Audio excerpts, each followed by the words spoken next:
Morticia Moon here. If I look familiar, you may be familiar with my second cousin, Morticia Adams. I married George Moon, and so my name is Morticia Moon. Oh! Tonight I am here to talk with you on the full moon. The full moon is a very interesting one this month. As it is called the beaver moon, I have been a busy beaver all day, putting away decorations for Samhain and making decorations for Yule, cleaning out receipts, clearing off tables, and filing papers. Tonight I thought we'd have a little tea and conversation, some tarot, and some discussion about some things that you can do on the full moon. One of the things is to tie up loose ends. And if that is what you felt like doing today, like me, clearing things up. One of the things that happened was I came across a piece of mail that I had been procrastinating on. I had gone to a credit union and found out there was a few things on my report. So he suggested I contact them and offer to pay it off. So I did. And when I called, the lady suggested I ask them for a letter to prove that I had paid it off. And thinking I had 2 water bills, I opened one but could not see in the window the name of the company until I opened the letter, and there it was. I could see the confirmation that that thing that was on my credit report is paid off. So that is an example of how things can come to light all of a sudden and be clearing up. This is definitely a long and arduous process for many of us since the pandemic. Well, another thing you can do on the full moon, which this evening happens to be a blood moon as well as a lunar eclipse, is do a dream incubation. You would meditate and maybe pull a card like the moon to indicate what you want to happen. Light a candle, lay beside it, and make some affirmations for what you want to see in a dream. You can also contact an ancestor this way. You can first make your clarion call. You have something that represents death. You have a tarot card maybe that represents death. And then you have a crystal or a crystal grid. Perhaps you have my necromancy oil and you put it on an oil warmer or you anoint the candles. A picture of your deceased loved one and maybe their favorite perfume. Spray it in the air or wear their jewelry. Call out and ask, "Come in my dream and give me the advice I seek." Meditate for a while and then go to sleep. Candle colors could be blue.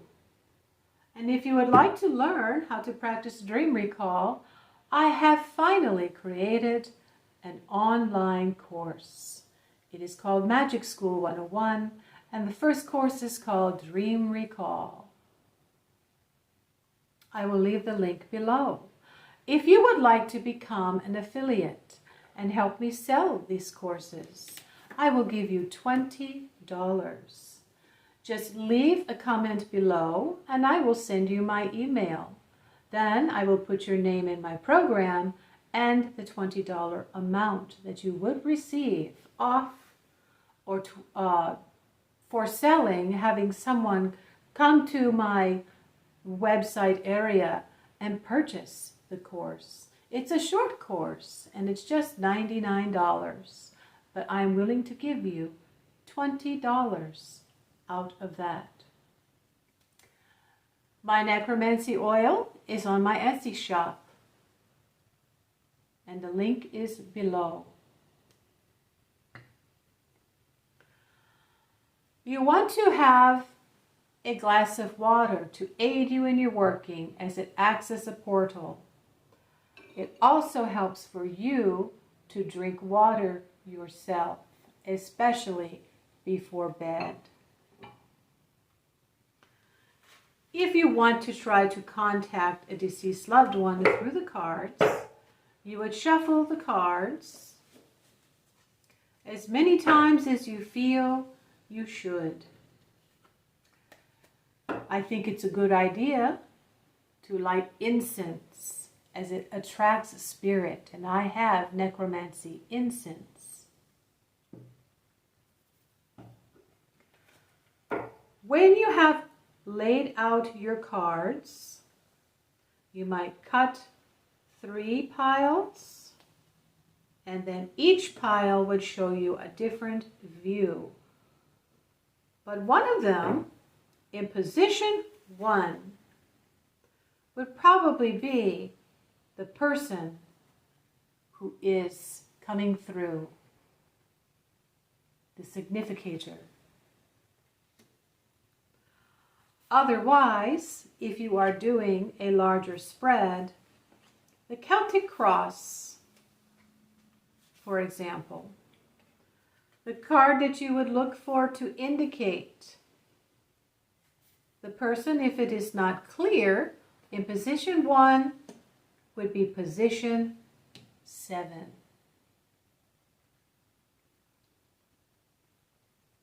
Many times when you sit to look at the cards and you've had someone on your mind, they will come up as the significator card. The full moon sheds light on many things. It illuminates, it clarifies, and it works out of time. So this could be a night where you start to dream of the present and maybe even a snippet of the future. And that can happen tonight and tomorrow night, as the number 3 is very strongly indicated with the full moon.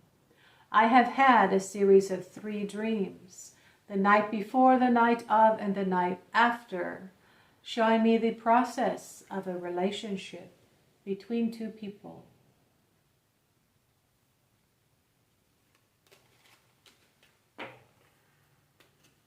Be sure to set your intention and ask your question.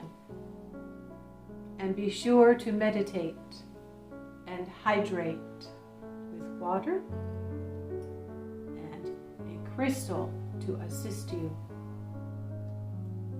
A picture, a piece of jewelry or perfume, some incense, and some oil suited for the working. You can anoint your third eye and your throat.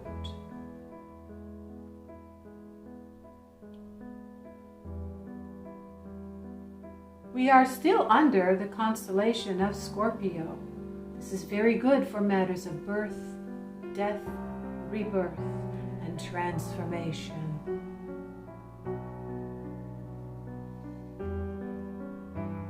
Let me know if you are starting to get in touch with nature and following the phases of the moon. It is not that necessary for you to follow the transit of the moon, but simply know it is a full moon, which enhances whatever you want to do. If you are feeling emotional, this could be a very heightened emotional time for you right now. So you would work to calm your spirit, to help you handle emotionally whatever it is you need to do right now, and start to make plans for how to get improvements slowly, little by little, going in your life.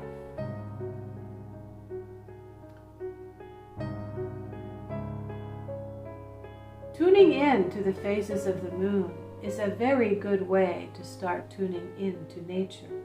We all live under the moon. And the energy that trickles down from the stars has to go through the moon before it comes down here.